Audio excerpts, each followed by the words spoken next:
Welcome to SVG-TV News for Friday, December 13, 2024. I am Rochelle Batiste with the details. Adelphi Enterprise of the Adelphi Secondary School has captured the title of Regional Champion in the 2024 Regional Schools Investment Competition. Adelphi Enterprise won the intra-country segment of the competition held in October and went on to represent St. Vincent and the Grenadines in the regional stage of the competition, which ended on November 29th. CHSS Emerging Investors of the Chazelle Secondary School, the St. Lucia intra-country winner, was a judge runner-up in the regional competition. The award ceremony to recognize all the intra-country and regional winners will take place in 2025. A news release says the competition was created to be a dynamic learning experience for high school and first-year college students and introduces them to investing while providing the opportunity to experience securities market activity firsthand. The initiative, which is a collaborative effort of the ECSE, the Eastern Caribbean Securities Regulatory Commission, and the licensed ECSE member broker-dealers, aims to stimulate an interest in investing among young persons and to create a pathway for young investors to become active market participants in the future. It has been 5 months since Hurricane Beryl struck St. Vincent and the Grenadines. For Vincentian climate expert Dr. Andrew Simmons, the government's handling of the rebuilding efforts, especially in the southern Grenadines, is not sitting well with him. Dr. Simmons, who spoke with SVGTV News at a recent meeting with environmental groups, feels that more could have been done to assist residents in the southern Grenadines. Well, two things. I have some serious issues pertaining to how the country itself dealt with the Beryl issue, specifically within the southern Grenadines. Just Tuesday, I was in Barbados at a meeting, and there was a report from the representative from Grenada.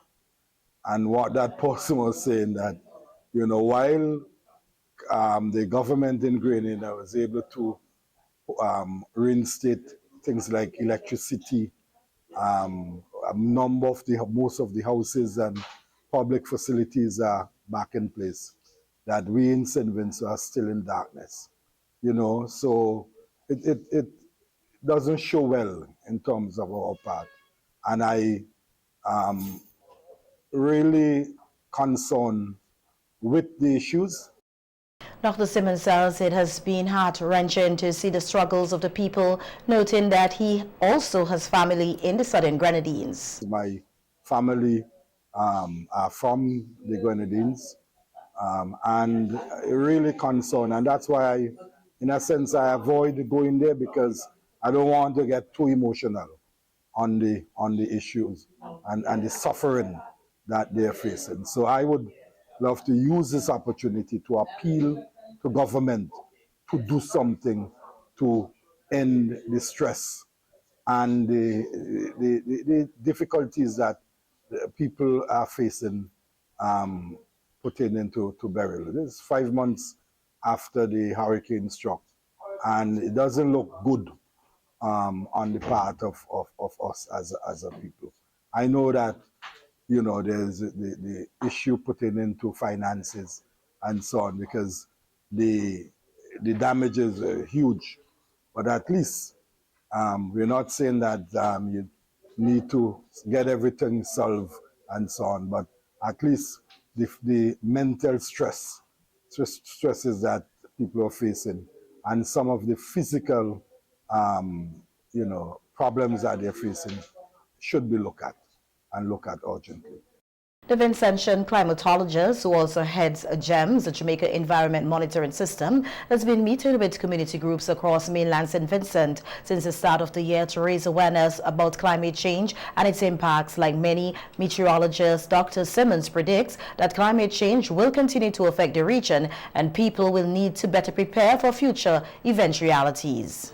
Just reminding people that we cannot be complacent, that with the issues pertaining to climate change, that there isn't a hurricane, a cut-off hurricane season, because we experienced that in 2013, when in December, around Christmas, we were struck by a storm. And so I just want to advise people not to become complacent, but to be always on the alert and continue to be prepared and be ready for the worst. Because the scientist says that it is getting worse.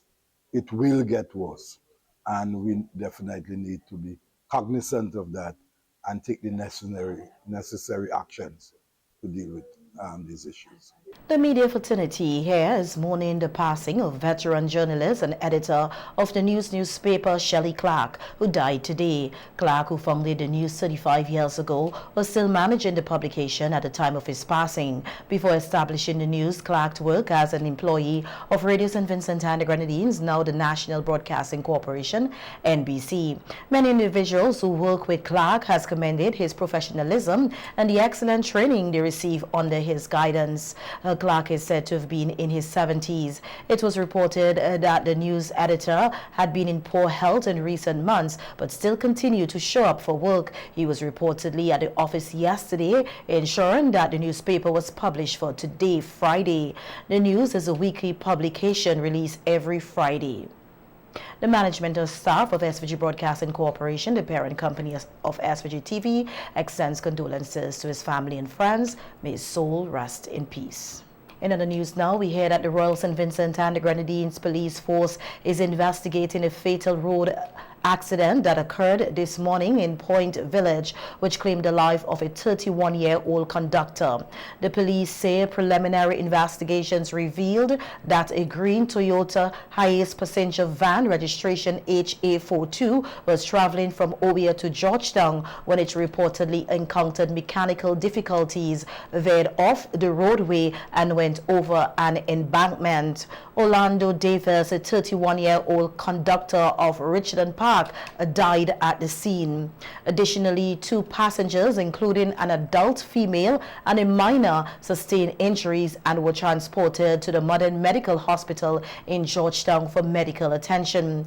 The Royal St. Vincent and the Grenadines Police Force is urging anyone with information that could assist in the matter to come forward. The Royal St. Vincent and the Grenadines Police Force extends its condolences to the family and friends of Davis and continues to investigate the circumstances surrounding the incident.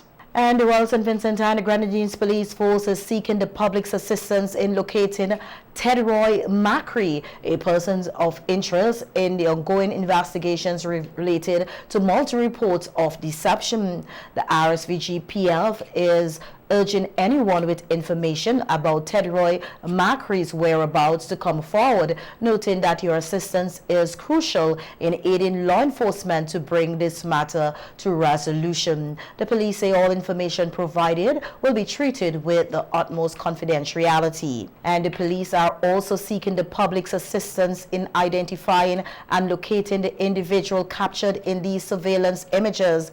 This person is said to be wanted in connection with multiple incidents of fraudulent use of credit card information. The suspect has been reportedly targeting businesses, including pharmacies and grocery stores across various locations. The police say reports indicates that the suspect allegedly presents a photograph of an ATM card on a cellular phone to attempt to fraudulently pay for items.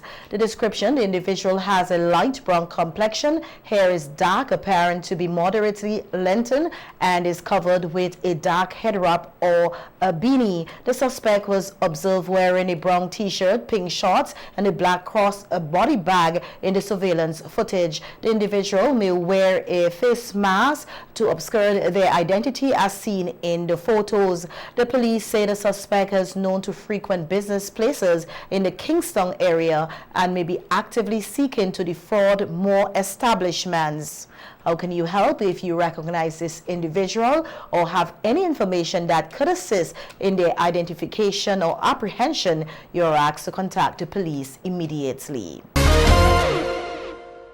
Here that the third annual Christmas Caroling Contest is set for tomorrow night with 11 groups participating this year. For the first time, the event will be held at the Victoria Park. The Ministry of Tourism, Civil Aviation, Sustainable Development and Culture is hosting the contest as part of the main festivities for the Christmas season. Coordinator for the Christmas Caroling Contest at the Culture Department, Juanita Phillips, says the event is designed for patrons to have a grand time caroling. This year's event promises to be an unforgettable experience. We will have 11 amazing groups competing in the junior and senior categories, showcasing their talents and their melodious voices. The entertainment lineup, we have for the night Chanel McKenzie, Fireman Hooper, and the legendary CG McIntosh making his grand return after a short retirement. And you know, we also know CG McIntosh as the man Luther, and he's ready to energize the crowd. Our featured act is out of Trinidad and Tobago, and his name is Crazy, and he also will be bringing a fiery energy to that event. Our event is not only for individuals, but of course it's a family event, and we are encouraging persons to bring along their family members, their aunties, uncles, sons, daughters, etc. The first caroling contest was held in conjunction with the 9 Nights Committee, but it has since expanded. Phillips noted that participants are drawn from across the mainland. And just to give you an idea of those 11 groups, our junior groups are the Sandy Bay Secondary, the St. Vincent Girls High School, and the junior winners from the police caroling that is happening tonight. We also have in the senior choirs, the Braxa Carolers, Cabinet Carolers. We have Helping Voices, who are the Ministry of Health, Layou Development Committee, North Leeward, the SVG-CC Pass Choir, and the winners from the senior groups at the police caroling that is also happening tonight. Our admission is adults $10 and children 12 years and under $5. It's very important to let our patrons be aware as well that they should enter on the side of the hospital corner where payments will be made at the station booth. Meanwhile, the police Christmas caroling contest will be held tonight at the Central Police Station in capital Kingston under the theme "We're Caroling for Sure." The caroling competition will feature 14 choirs, 7 senior choirs, 4 divisions and departments within the RSVG Police Force and its auxiliary force, and 7 junior choirs from police youth clubs. The Traffic Angels and the Spring Village Youth Club will return as defending champions in the senior and junior categories, respectively.